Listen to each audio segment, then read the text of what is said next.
Hello everybody, this is Chris Bird or MonkeyDude1313 and this is episode 1 of Wishlist Wednesday. It's going to be a weekly series releasing on Wednesdays where we go through sets that we have almost mastered but are still missing a few cards from. It's a great way to show off our master sets even though they're not fully complete yet. Alright, so this week for episode 1 is Sun and Moon Unbroken Bonds. This is the second set to feature tag team Pokemon, and I will be pulling them out as we go to give everyone a little bit of a closer look, and I will be chatting about other things, not necessarily the cards, as I go. Alright, Fairmosa and Buzzwole. I love this card, actually. This is one of the coolest arts of those Pokemon, partially because I'm not a huge fan of the Ultra Beasts. Second up, Reshiram and Charizard. So Charizard is my favorite Pokemon, and I have a soft spot for Charizard, and I go way out of my way for Charizard. And this tag team right here is actually the reason I bought 3 cases of this set instead of our more normal 1 to 2 cases. And so I really wanted to pull all of the Charizards from this, and luckily we were able to do so. We got each case of this for about 80 bucks. 80 to 100 bucks, give or take, depends really on where you get them. Alright. This set features a lot of very fan favorite Pokemon as well, even if they're not part of tag teams, like this Blastoise. And you'll see later in the binder that this Blastoise is actually why this set appears on a Wednesday instead of a Monday. Alright, so why, when we have access to time and money and TCG Player and a worldwide of sellers hoping to let go of their cards, have we not just bought all of the cards we're missing yet? And the reason for that is in a time where sealed product is very hard to get at reasonable prices, and it's very, very, very expensive if you want to get it soon, then one of the best ways to remain interacting with the Pokemon community is to go to card shows and go to trade nights and look for people who have these cards available. And so we will go to each of our shows with the collector app and with a spreadsheet made of all the cards we're looking for, and we'll just browse every single vendor and trade binder we can find looking for some of the cards we're looking for. Cards like reverse holos, there are a lot of those, and depending on age, some of the reverse holos can either be very expensive or in very bad condition. And so we have made the call on some reverses and some bulk cards to buy them on TCG Player. If it's a 30-cent near mint card, or if our chance of finding a reverse holo whatever from an old set is very low. Alright, this Lucario and Melmetal. I think Melmetal was fairly new at the time, but Melmetal has not really been a favorite of mine. And so pairing one of the coolest Pokemon, Lucario, with Melmetal, who is a chunky mofo, as I've named him in my Pokemon Go account, was an interesting choice to me. I still like Melmetal, but a lot of the reason I like Melmetal is because a lot of other people don't like Melmetal. So that should give a little bit of insight into that. Gardevoir and Sylveon, another great pairing, and the ultimate version of this is actually the most expensive card in the set. So we will get to that one momentarily. Alright, this set is massive, with 214 cards in the main set, another 20 secret rares after that, and then another, all of the reverses. So this is a very, very large set, one of the few we have in a 1.5-inch binder. I'd like to call attention to this Snorlax with Pikachus peeking around the back of the tree. I love this art, I love this holo, and I love this card in reverse holo as well. I love the character that this gives, and even the little Torchic in the back there, if I can get some glare not on it. Alright, so we are coming up on the end. Look at all these trainers. Trainers like this Welder. This Welder, very, very good card in the game at the time. But, there's some information here that you don't really see because they're in full welding gear. And I will answer that question after a few more page flips. So, drum roll for probably the most exciting page in the entire binder. These are the full arts and alternate full arts for many of the tag teams in the set. Cards like the Fairmosa, Buzzwole, still very interesting. I still like those Pokemon, but as I said earlier, they are still Ultra Beasts. So for the most part, I will be pulling out the alternate full arts, unless I have something specific to say about the normal full arts. But I just really like the dynamic posing on a lot of these cards, and remembering when we pulled each of these from the packs is very fun to go down memory lane on. I'm going to draw special attention again to the Reshiram and Charizard, because like I said earlier, Charizard is my favorite Pokemon. And so special attention has been made to Charizards and stuff. Alright, so another card that I actually really like is Muck and Alolan Muck. And part of why I like this card is because most people don't really care for these Pokemon. Muck and Alolan Muck are kind of forgotten Pokemon that people don't really think too much about. And if they do think about it, it's usually calling them trash as a joke or reversing their name and getting a little laugh. So I actually quite like it when the Pokemon Company gives us valuable and rare versions of Pokemon that are otherwise forgotten. Alright, moving on. Until this set came out, I didn't really care all that much for Marshadow. I thought Marshadow was just a weird little gimmick Pokemon. And of course, I have so much nostalgia for the older generations that Marshadow felt like it was trying to fill a giant's shoes. But then cards like this come out, and the Marshadow is featured front and center, and in the half art I showed you earlier with all of its fists, and it really kind of solidified itself in my mind as one of the mythical Pokemon. Alright, next up, Greninja and Zoroark. Another two fan favorites.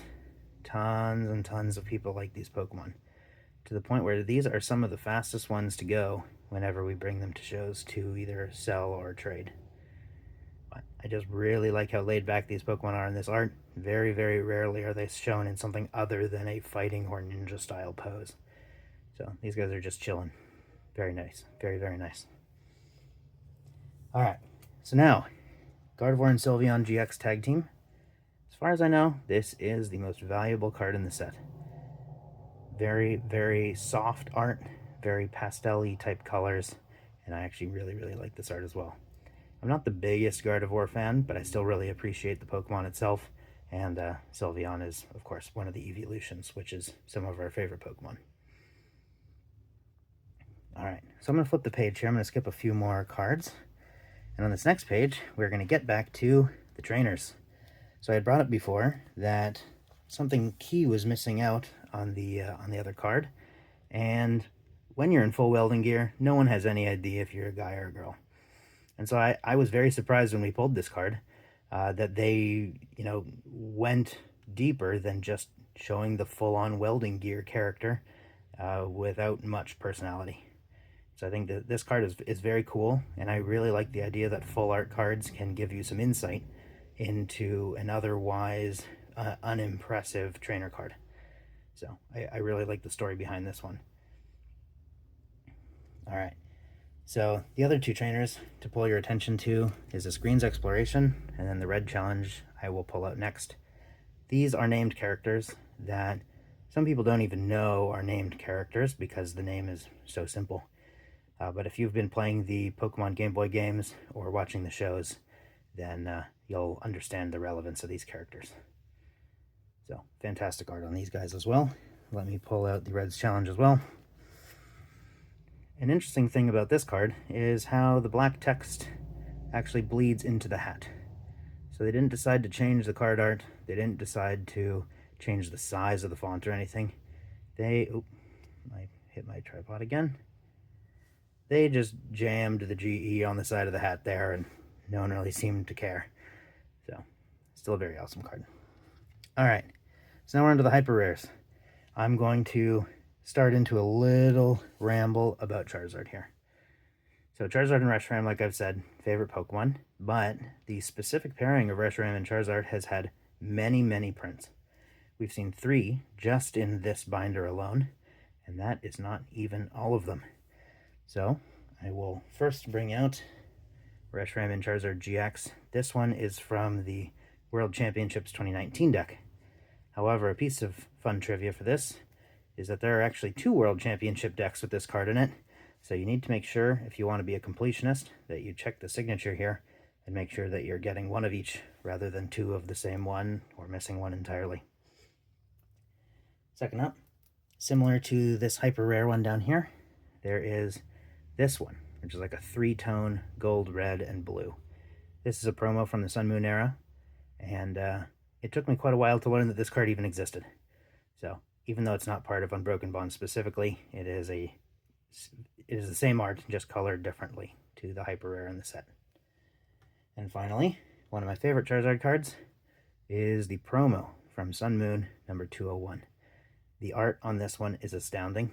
I am very, very into the art on this card, and what I really like is all of the different faces of ghosts that you kind of see in the fire behind here.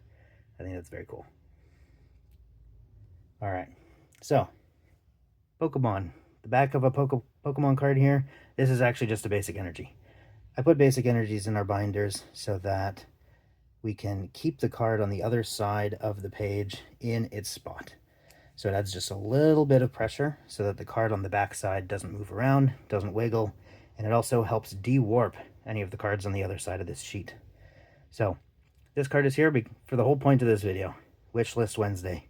This is the Blastoise GX.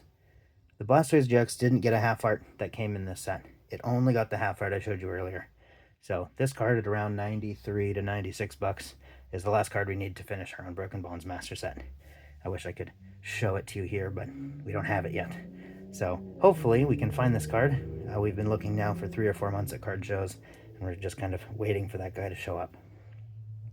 Another thing I wanted to mention is Sylveon and Gardevoir GX tag team. I think this one looks particularly great in hyper rare form. Alright, so one last flip, and then we are at the end of the shiny stuff.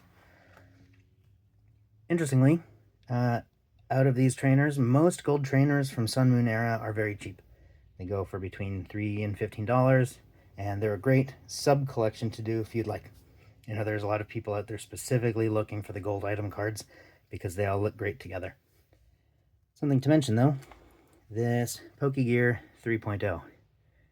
Not only is it obscenely expensive for what it is, but also if you look close enough, you can see that there's a little map there.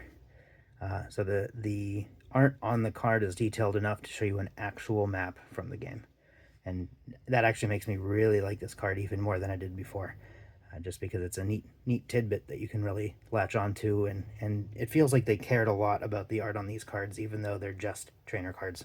Air quotes, just. Alright, so now I'll just quickly flip through all of the reverses and make a few passing remarks, such as, I'm very happy there's 2 Littens in this set. The cat Pokemon have always been favorites, so it's very nice to see when they double up on favorite Pokemon, even if they aren't fancy EXs or GXs. Also, I want to pull out this Gengar, partially because it seems that just about everyone loves Gengar, but also the art on this one is amazing. I really like how the light kind of travels from his eyes, showing some amount of movement, but also some amount of spookiness. I actually passed one card on the previous page that I want to flip back to real quick. Where is it? It's the Sharpedo. Did I miss it? Okay, if it comes up again, I'll show you. Maybe it's dark type in this set. But Mewtwo, this Mew is actually very sought after right now. The reverse and holo for this are quite valuable. Not really a lot to talk about on these few pages here. I really like basically every Wooper art. They do a fantastic job with Wooper, just in general. Alright, oh, here we go. It is dark type. This Sharpedo has always looked like he's farting to me. I know it's supposed to be water shooting out of his jet so that he can go really fast in the water, but it just kind of has always looked like he's farting to me. Alright, that was very important, a very important sidetrack, so thank you for listening. Alright, and as we get to the end of this set, oh, right, the Meowth. How can you not love this Meowth art? Cat Pokemon being very cute. How do you not like this? It's very, very cool to me. Alright, so that about brings us to the end of the set. Not too much else to say here, but thank you for watching another episode, or the first episode of Wishlist Wednesday. If you or anyone you know has the Blastoise for sale, you guys can let me know. Or more likely, we will find it at a card show in the area. So, thank you guys for watching, and I will see you guys next time.